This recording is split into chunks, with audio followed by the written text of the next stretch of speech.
Sveicināti jaunieši un vecāki! Turpinam iet cauri 2024. gada 9. klases matemātikas eksāmenam. Un šodienas epizodē mums sagaida teksta uzdevumi, aritmētiskā progresija un vienādojums, kurš satura daļu.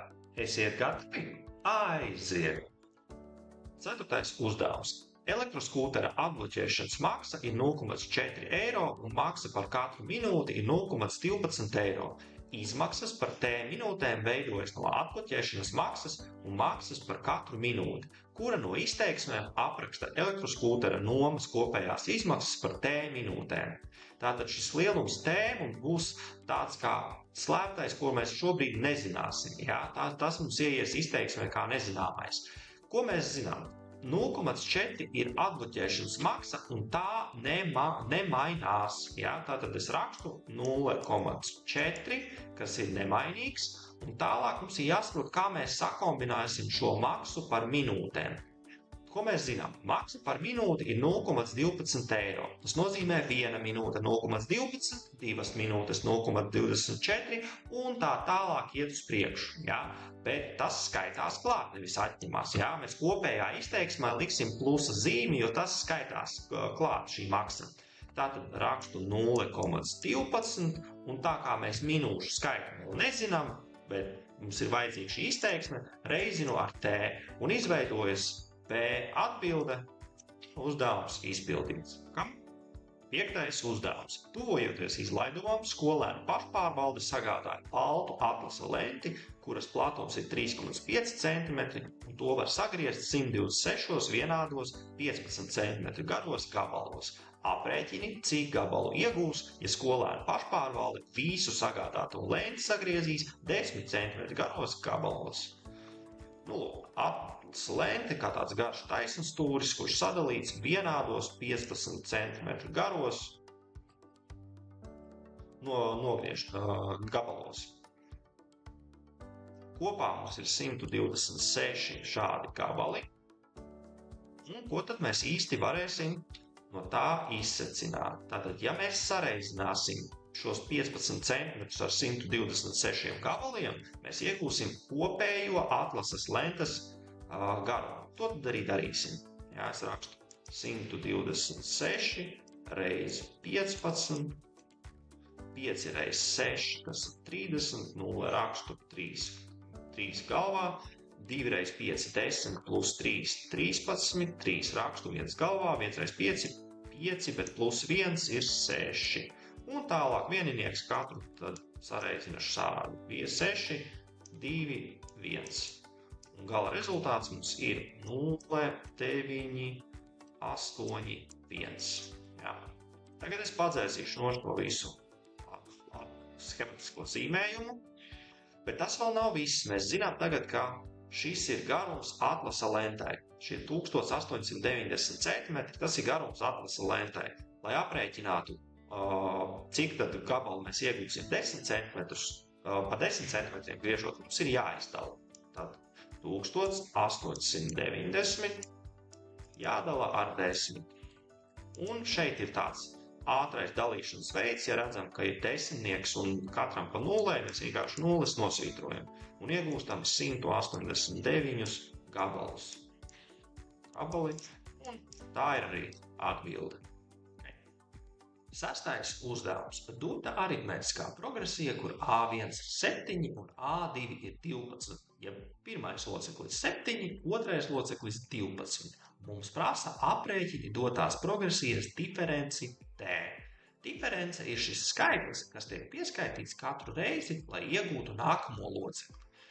Piemēram, varam redzēt, ka no A1 paceļoties uz A2 ir pieskaitīts skaitlis 5. Tātad tā ir arī diference.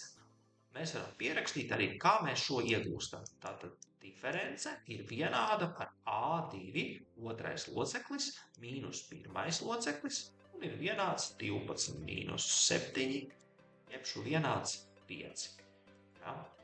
Skatāmies nākamo piemēru. Nākamajā piemērā aprēķini dotās progresijas 5. locekli A5. Mēs varētu arī turpināt šo te rindiņu un rakstīt, ka A3 mums būs atkal plus 5, kas ir 17, mēs varētu rakstīt, ka A4 tālāk plus 5 tas būs 22, un visbeidzot aizbraukt līdz A5, kas ir 27. Ja? 27. Arī šādā veidā mēs varētu aiziet līdz rezultātam. Parādīšu, kā to varētu darīt ar formulu. Tās pierakstīšu A5 pienāca 27. Ir tāda formula, kas ir vispārīgā locekļa formula AN A1 plus iekavās N-1 reiz diference. Tagad tā kā mums prasa 5. locekli, tad mums patiesībā N burts pārvēršas par šo kārtas skaitli 5. A1 mums pārvēršas par 7, jā, tas ir pirmais loceklis, iekavās N burts ir tas pats piecinieks, -1 un reiz diference 5. Skaitliski jāizrēķina un vajadzētu sanākt tiem pašiem 27. 5 - 1 - 4, reiz 5 - 27. Plus 20 ir vienāds ar 27. Lūk, sakrīt, abi divi ir pareizi iegūti. Tālāk pēdējais piemērs nosaki dotās progresijas vispārīgo locekli AN. Šajā gadījumā vispārīgais loceklis ir tas loceklis, kurš ir atkarīgs tikai no šī N burta. Tātad šeit uzrakstītu šo AN tā locekļa formulu vēlreiz. Plus N-1 reiz diference. Un mēs tālāk saliekam A1 vietā skaitli un diferences vietā skaitli. A1 vietā es rakšu to pašu 7 plus N-1, to vajadzētu vieniniekam būt, nevis iekavā. N-1 reiz diference, kas ir 5. Atveram iekavas 7. Plus 5 N-5. Tagad nākošais uzdevums savilkt līdzīgos. Tā rakstīšu 5N priekšā, 7 - 5 plus 2. Lūk, šī ir arī vispārīgā formula. 7. uzdevums. Nosaki T vērtību, ja dota šāda veida daļa. Tad augšā ir T-3, apakšā 12, un viss ir vienāds ar 0.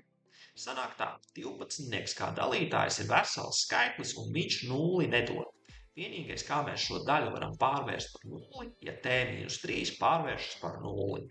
Un tad tā arī rakstu T-3 jābūt vienādam ar 0. Pārceļu uz otru pusi -3, lai iegūtu, ka T ir vienāds ar plus 3. Jā, atceramies, ka pārnesot uz otru pusi, mainās zīmes pretējo. Un T ir vienāds ar 3. Ja, ka to plus zīmes šoreiz tā uzskatām uzrakstīt, bet viņi parasti neraksta.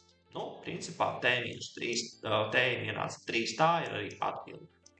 Esam izgājuši cauri no 4. līdz 7. uzdevumam no 2024. gada matemātikas eksāmena. Ja jums patika mans mācīšanas stils un vēlaties redzēt vairāk šāda veida video, droši sekojiet un laikojiet.